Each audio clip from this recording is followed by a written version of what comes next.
Good morning, good afternoon, good evening, America. My name is Squeak, and we need to talk.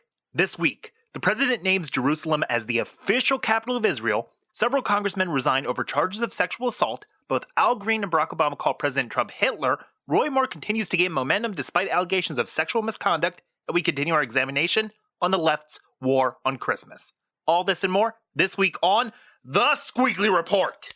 We, the American people, are at war. How many rich, cigar-chomping megalomaniac health insurance CEOs doubling their profit? How many people have to die before we're willing to admit that we have a problem here? My name is Squeak Attack. Get used to me. I'll try not to flip my lid too much. Before we begin, I just wanted to tell you all about UK YouTuber Jay Swingler, who decided filling a microwave with spackle was a good idea. He then stuck his head in there for good measure and had to be rescued by the fire department. Geez, and people think the American school system sucks because, when I see a microwave, that's immediately what comes to mind. Fill it with concrete substance and wear it like it's this week's hot new trend, right? Fidget spinner 2.0 right there. Probably a recent college graduate, too. He was 22 years old. Jeez. What's even better, though, is that he was then chided by the fire department for what he did because they could have used that time to save a person who was actually in need of help. Because the guy who sticks his head in a microwave is not in need of help, right?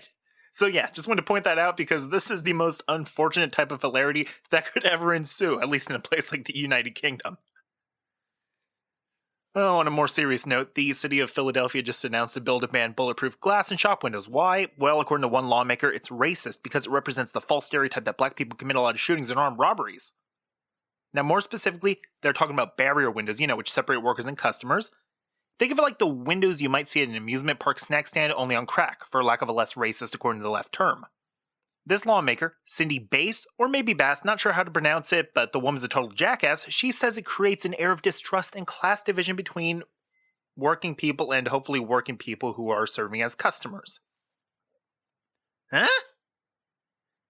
Distrust. Maybe if the community didn't feel it needed to hide behind barrier windows, maybe there wouldn't be such distrust. You ever think about that?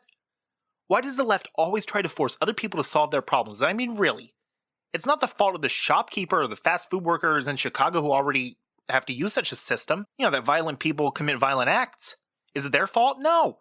Miss Bass or Bass or wherever your name is. When was the last time you tackled the overbearing gang and gun culture in the black community? Just saying. Last week, I introduced a topic to you all, the war on Christmas, and why it is a real thing and it is a big deal, despite what leftist media wants you to believe. It's a sign of our declining Western values and failing moral compass as a society. It demonstrates a level of ire or possibly even envy that is as anti-Christmas as one can get. And quite frankly, it's just plain, Grinchly. That's a word now, Grinchly. And it's a shame because this is the time of the year when people feel compelled to help each other. People as in human beings with red blood and active metabolism that keeps their heart running. For the past couple of years, I've been working for a company, and every year we adopt a family and buy them the things that their mother requested. This year was a single mother and her kids who are living in a homeless shelter right now, so we're buying them things like pajamas for the kids, sweatshirts, blankets, etc. One of my coworkers flat out refused on the grounds that Christmas is immoral religious propaganda. Another got angry on the grounds that he's also tight on cash, but nobody's buying gifts for his single ass. And one cheapskate just got angry over the fact that one kid wanted a basketball, because where's he going to use a basketball, right? Because, there aren't parks all over the place in this city we live in with tons and tons of basketball hoops. And they wanted a Sonic the Hedgehog brand blanket because apparently poor people don't need nice things. No, they just need things. Yeah, he would have rather seen us get one of those burlap feeling blankets that they sell at Walmart for like $3 this time of year. Again, the word of the day is Grinchly. Used in a sentence, I work with a lot of Grinchly Jew bastards. And then I learned the hard way, none of the stores around me, not even Spencer's and FYE, have Sonic blankets. You'd think a place like that would have one. They usually do. But no. Well, it's a good thing I have free trial on tax-evading, spyware touting Amazon Prime and got 2-day shipping on that, huh? But seriously, this is a time for caring and sharing, not complaining. So why do so many people complain about Christmas? You've got hardcore traditionalists complaining about the holiday being too commercial, progressives and atheists attacking anything that has any traditional or religious tie, and millennials who seek to prove every tap-dancing thing we've believed for years to be wrong. The same kind of people who think it actually matters, that anybody cares, that Jesus probably had darker skin than we usually portray him with, or that aspartame causes cancer. It's sad. It's pathetic. Christmas is at heart a religious holiday. We started celebrating it to commemorate the birth of Christ. That's why we call it Christmas, because it's a mass to honor Christ. We give gifts for a number of reasons, including the fact that the 3 wise men who visited Bethlehem to pay tribute to the newborn king brought him gifts, which wasn't an uncommon practice even back then. However, we've always given gifts to celebrate things like birthdays, anniversaries, and certain holidays, and thus the tradition just sort of stuck. Heck, even parts of the world that don't celebrate Christmas like we do here in the West, such as Japan or China, still have massive gift-giving culture. Like, seriously, in Japan, it's like they look for reasons to give people gifts. Meanwhile, you have these editorial sites like the failing New York Times, Washington Post, and HuffPo claiming there is no such thing as a war on Christmas. That's just right-wing propaganda. So, if you're not fighting against Christmas, if there isn't some sort of tie that binds all these things we're seeing across the country and the world at large, why did it matter so much to a Florida professor to say, Happy Federal Holiday instead of Merry Christmas? Why did a Brooklyn school district ban Santa imagery in their halls? Do we need to go into the write-up I received when I worked at Target in high school for saying Merry Christmas on Christmas Eve? Or the principal who went on a mouth-foaming tirade on me because I hung up a sign that said Feliz Navidad? Why did Starbucks have to go on social media and make a big deal about their cups just being plain red last year, as though it were some sort of progressive power play? Yeah, remember that? It wouldn't have been such a big deal if the cups were just red and that was it, but no. They had to call attention to it. They had to treat it like they were doing God's work, or whatever non-religious deity's work you want to follow, just because they weren't including an image of a candy cane or a Christmas stocking or Santa Claus on a cup. Or how about the increasing list of companies that give their employees off on Christmas and Easter, but refuse to pay them for it, despite paying them for Thanksgiving, Independence Day, or Memorial Day? Oh right, because atheists and Muslims complained. So I know you're probably thinking, well, why not just let everyone celebrate the holiday as they see fit? The family with the nativity scene on their front lawn who goes to church on Christmas morning does that, while the bitter progressive millennial in Seattle Skypes her parents from her single-room apartment and opens the brand new iPhone 8 they mailed her and complains to them about not getting an iPhone X instead. You have a Jewish family that goes to Happy Dragon Walk Express for General Tso's chicken, and a Muslim man who beats his wife to death for buying peppermint bark. Everyone's happy, right? Oh wait, these are progressives we're dealing with, so no, live and let live doesn't work. They don't understand that concept. All they can think of is destroying. We shouldn't accept Christmas as a federal holiday because Thomas Jefferson demanded the state not dictate the rights of religious organizations in personal correspondence. Well, what did you think the separation of church and state was about? We shouldn't say Merry Christmas because even those of us who still wish that non-Christians who do not celebrate Christmas, again, less than 1% of the American people, if you were paying attention last week, still have a nice 25th of December. Yeah, they think that's oppressing people. So here's what I say. If you have a problem with me saying Merry Christmas, then I hope your 25th of December blows. Just 2 more weeks of trying to reason with the unreasonable over how other people choose to celebrate the holidays. In other news, social media is abuzz right now over comments the president made in regards to his decision to move forward with plans to move the U.S. Embassy in Israel to Jerusalem. To understand why this matters, we need to first look at the history of this tiny yet invaluable asset in one of the most chaotic regions of the world. A place where they're currently rioting and just destroying their own towns like they think their Black Lives Matter over the fact that groups like Hamas don't get a say in what Israel does with its own capital. And let's be clear here, I'm just going to flat out say it, Jerusalem is. It has been, ever since Israel was founded, it always will be, the capital of Israel. You can burn down houses, you can destroy windows in your own towns, your own communities where people, your friends and family members live, but your little rioting ain't going to work. And they have all these news organizations who have this idea that chaos is going to befall the Middle East just because Trump said this. Boy, you sure do wear your bias on your sleeves, huh? Yeah, guess what? We, the American people, don't negotiate with terrorists. They want to threaten to destroy their own cities to harm their own people over the fact that we made a decision that was long in the making. That's their problem, not ours. So let's look at that Israeli history, In 1948, Israel declared its independence and entered a year-long war to defend its very existence. And after receiving some support from Western media outlets, a ceasefire was declared and Israel joined the United Nations. Ever since then, Israel's been under attack from all sides and has been embroiled in a constant state of conflict. One such conflict, of course, is the fact that the actual border of Israel and Palestine is incredibly murky, and groups like Hamas are trying to enforce a different border than what the United Nations recognizes on its maps. Palestine actually exists in two pieces, one along the Red Sea and the other along the Mediterranean. Palestinian forces continue to terrorize Israeli citizens to this day, and their strategic placement along both sides of the state of Israel certainly doesn't help the matter. I've told you before about how they actually have civilian bounty hunters who get paid money by the government to bring back the heads of Israelis and foreign sympathizers. They have bomb shelters all over the place. Alarms go off constantly where, hey, if you hear that alarm, you better duck. What's worse, despite being the majority aggressors in the conflict, the fact that they are aligned with other parts of the Middle East, thanks in no small part to religious affiliation or similar trends of political totalitarianism, leaves Israel at a severe disadvantage, and thus it's one of the most armed sovereign states in the world.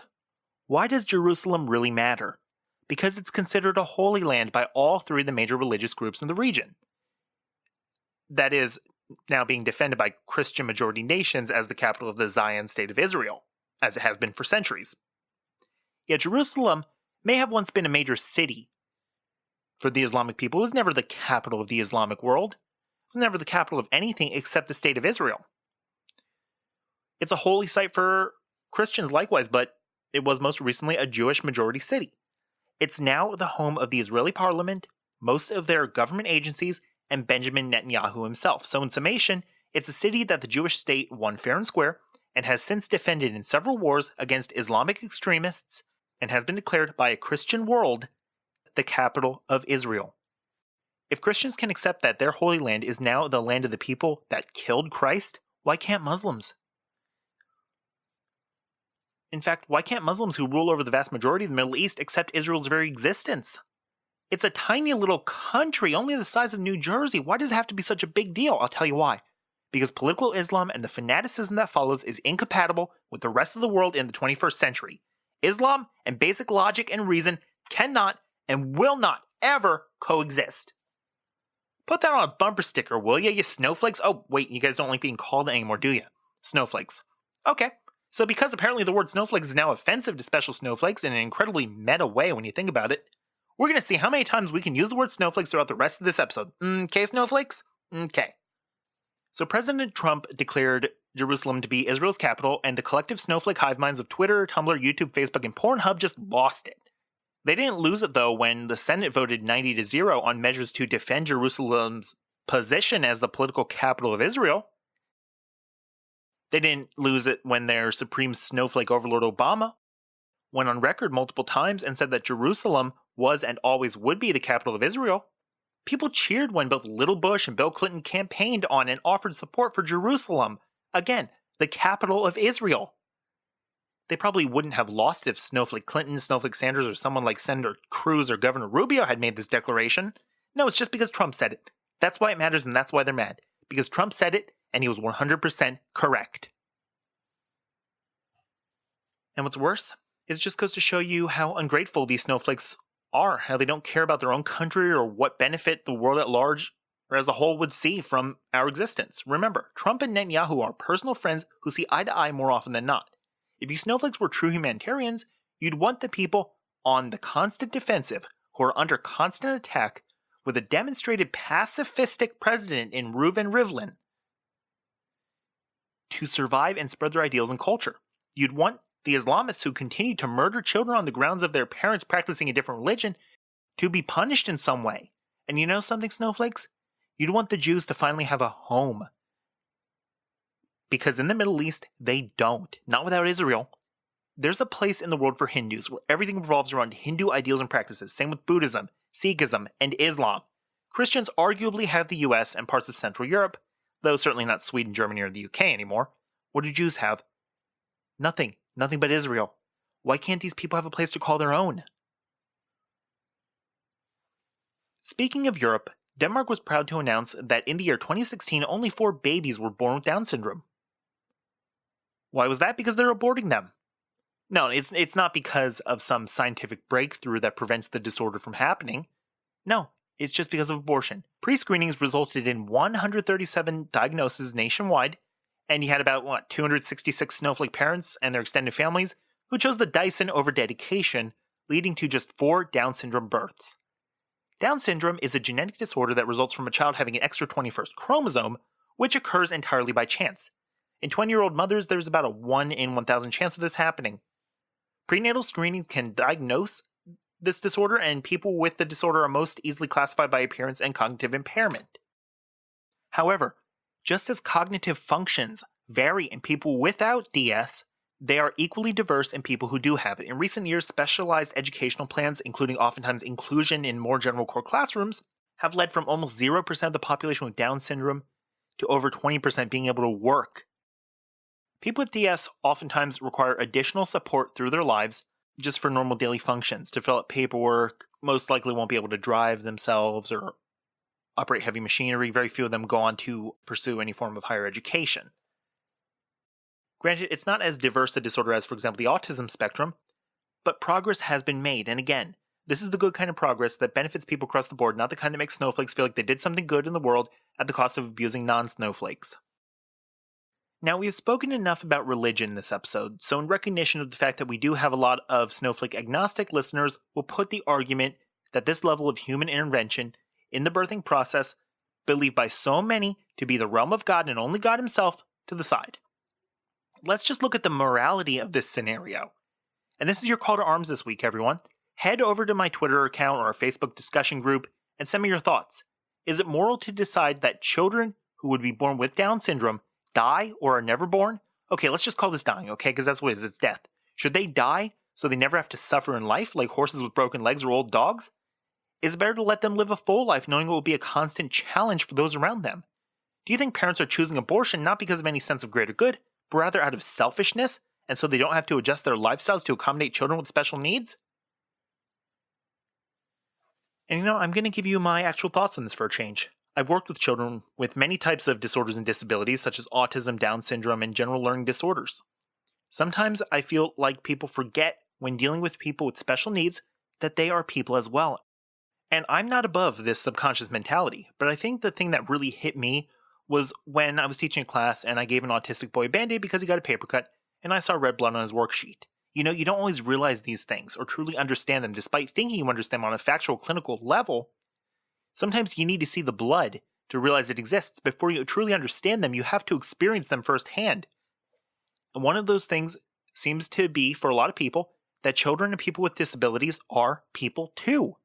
They bleed red, they laugh at jokes, they feel all the same emotions as we do, even if they may not be able to express themselves in the same manners.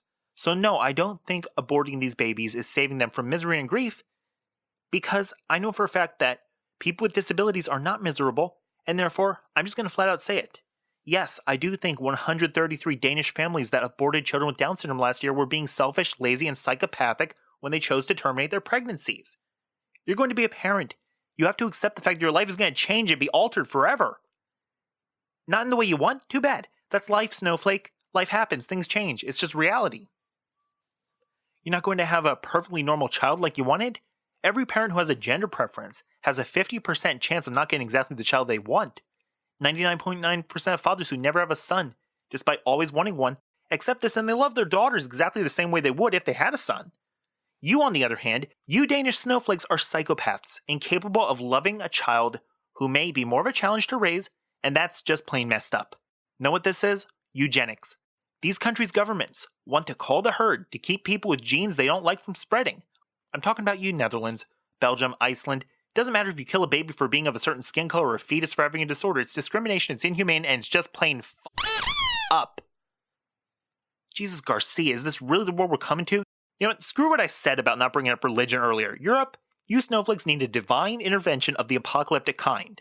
Oh well, your new Islamic snowflake purse dogs will take care of that in the next 20 years. And for the love of God, why does Down syndrome have to be included in your little eugenics program? You can't spread Down syndrome. It happens at random, and two people who have Down syndrome will most likely produce 100% perfectly normal non-Down syndrome babies. In other just plain up news, the snowflakes over at BuzzFeed once championed a snowflake couple and their snowflake son for living a snowflake non-conforming lifestyle. One of his mothers in the video is just laughing about the fact that she claims to be constantly trying to queer my relationship with him and get him to wear tutus. He hates it. How's that any different from forcing your daughter to do ballet when she wants you to play basketball? Or forcing your son to play football when he wants to join the drama club? Oh, right. because that's conformist and promotes gender normativity. They're forcing their son to be abnormal because it satisfies their obsession with snowflake identity politics. Just messed up. Just freaking messed up. Now, the Muslim snowflake child King Obama and Al Green, whatever position he has, I don't really know, I don't really care. They accuse President Trump of being a Nazi, so that's still a thing. Never have I seen a previous president trying so hard to sabotage his successor. Not little Bush, not Clinton, not big Bush, not Reagan. Carter sort of, but not the level of Obama. Jesus Garcia. Even Teddy Roosevelt wasn't that bad. He actually ran against his successor and former VP William Howard Taft just to keep him out of a second term in the Oval Office. Yet Obama himself said FDR's internment of Japanese Americans is one reason he considered him heroic. History lesson. Franklin Delano Roosevelt was friends with both Joseph Stalin and Adolf Hitler. He thought the final solution was a viable endgame for the Jewish people of post-Weimar Germany. He supported efforts to get Stalin to succeed Vladimir Lenin. He did a lot during his 4 presidential terms, mostly because he had more than an entire extra term over any other president we've had. The reason the presidency is now limited to 2 terms is because of Roosevelt. So Obama loves FDR. Well, he was another Democrat. He also claimed to love Lincoln, a Republican. Again, he says he's another hero of his. Well, Lincoln was the reason why the South was forced to adopt Northern abolitionist doctrines. I'm just saying Obama's probably a little biased. I'm sure he would also therefore call any of us Nazis, though. Well, screw you, snowflake. In case you haven't noticed, every time you call Trump a Nazi, or you snowflakes say literally Hitler, you anoint and empower both his administration and his constituents. Good job, snowflakes. Remember when we were talking about Trump being possibly called for impeachment? Again, not actually happening. The House voted against it, which led to Snowflake Al Green. No, not the singer. Foaming at the mouth, trying to call for another set of articles of impeachment. This time over Trump being a Nazi. Where to even begin with this one? You know, we'll come back to it. I want to say some funny things first. Snowflake John Lewis refuses to even show up to meetings anymore. John Lewis who? Google his name, you get like 500 other John Lewises, all more accomplished than him. Same with Snowflake Al Green. Again, not the singer. John Lewis who? Well, that's what Sheriff David Clark, the man we here at Squeak Attack will always call sheriff, despite him not actually serving that role anymore. Yeah, that's what he said. Look at Clark and look at Lewis for a moment. I mean, literally, look at them. Look at pictures of them. You take one look at Clark and the first thing that comes to mind is, "Sir, yes, sir." You look at Lewis and the first thing that comes to mind is, "I haven't taken a dump in 20 years." Let's make fun of another delusional snowflake politician. Snowflake Elijah Cummings. More like, "It's been so long I forgot how to come, am I right?" And all this just so shortly after Pelosi and Schumer refused to even show up to a meeting with the president. Geez, when are their reigns of terror going to end? Well, Pelosi's from Snowflakistan, California, so probably when she drops dead. And Schumer's going to be in office until, oh, come on, 2022? Damn it, that's going to take a while. My point? If I didn't show up for work, I would risk disciplinary action up to and including termination. I work a normal job. The kind of job that anybody can get with the right qualifications. Why should an elected official, an elected snowflake lawmaker be treated any differently? You have the power, people. Don't vote for people who are going to take a paycheck out of your tax money but refuse to even show up to work to do their jobs. Alright, I've said my piece, back on topic. I'm all over the place today, and so are snowflake allegations of Trump still being a Nazi. So let's actually break down the accusations against the president and settle the score once and for all as to what Nazis are and why Trump, and by extension, as we've said before, the neo-Nazis aren't actually Nazis. Let's start with the easiest for snowflakes to understand, anti-Semitism. Trump is a personal friend with Netanyahu. Moving on. The word Nazi is actually a weird German acronym, short for Nationalsozialismus. Translates to National Socialism, and yes, Hitler's reign was a socialist one. Why is it that people think socialism and authoritarianism are polar opposites? They have nothing to do with one another, no parallels whatsoever. Just because he was a fascist doesn't mean he wasn't socialist. Again, moving on. Fascist authoritarianism. Trump was elected by the people who believed the government was too authoritarian. Wait, you know what? I plan to talk about why Trump isn't a Nazi for longer today, but it's just not worth the energy. I'm tired. Any snowflake who has set foot outside of their 30 square foot studio apartment in Seattle in the past year and a half can see that Trump isn't a Nazi. There comes a point when you just have to give up on telling the crazy guy with a sign that says the end is nigh or the government's controlling the weather the truth. He's just too far gone to understand what you mean. You can't teach an old snowflake new tricks. Let's move on. The Democrat snowflakes are hoping that Snowflake Al Franken and Snowflake John Conyers stepping down is going to lead people to vote for Doug Jones. Representative Trent Franks also stepped down. He was Republican, though. Why did he step down? Asking female staffers if they would be interested in serving as a surrogate mother, as his wife is infertile. Don't for a second lump this in with people like Franken and Conyers again, whom we have on record committing actual felony harassment. And this guy simply asked uncomfortable questions. I'm not saying it was in any way appropriate what he did, but come on. We don't need to kill the guy for not having the foresight to check with an actual database of willing surrogate mothers rather than asking the people around him. Whatever. If Franks wants to be the fall guy for the GOP, at least non-snowflakes will view him not as an assailant, but rather a martyr. It's now coming out that Moore didn't write the message in Snowflake Beverly Young Nelson's yearbook, and Snowflake Snopes is in denial over it again. She refused to get the signature dated, refused to produce the yearbook in question, and now admits she annotated the signature herself. I've remained impartial up to this point on the Moore accusations, but if you're listening to this Monday night or Tuesday morning, pre-election, God, I really hope he wins. You know that? I really hope he wins now. Not because I'm 100% sure he's not a pervert or a sexual assailant, but because I support the presumption of innocence, as protected by American legal code. If Moore is found guilty, which at this point is looking pretty unlikely, thanks in part to Snowflake Beverly Young Nelson's all but admission of fraud and forgery of the Senate hopeful signature, but say just hypothetically, he is found guilty of something. Lock him up, strip him of his title, and make the biggest dog and pony show you can out of it if you want. Then vote someone else in, probably Democrat. However, if you're going to allow him to be mislabeled, slandered, and defamed in such a manner before a jury of 12 of his peers decides that there exists no shadow of a doubt that he is in fact a sexual predator or deviant, you're part of the problem. We have proof that this snowflake, Al Franken, did what he was accused of. He's on record saying X, we have pictures of him doing Y, and then accusations of Z. The Z is irrelevant. Snowflake Conyers didn't have to step down, but he did, implicating himself and raising further questions as to what he actually is guilty of. It was his decision, and you know why he did it? Because if he didn't, he would have to be removed from office, and the Democratic Party who defended him up to this point would be shamed. That doesn't mean Moore needs to follow suit, especially because, at least the way Moore's putting it, he hasn't done anything wrong. So what are your thoughts on the matter? Is Moore going to win? Is Moore guilty at all? Who's going to be next on the chopping block? If Trump is literally quote-unquote Hitler, he's among millions of other conservatives whom the snowflakes believe to be Nazis, and thus, Trump is the best literal quote-unquote Hitler we could have asked for. He put snowflakes in their place on a daily basis, and if for no other reason than the effects he's had in our culture, I would consider him a successful president. He also apparently starts a mean California wildfire according to leftist media. It's been a great week for the truth, folks. Wait, how many times did I say snowflake in this episode? 53? Oh, come on, we can do better than that. Snowflake, snowflake, snowflake, snowflake, snowflake, snowflake, snowflake! Be seeing ya!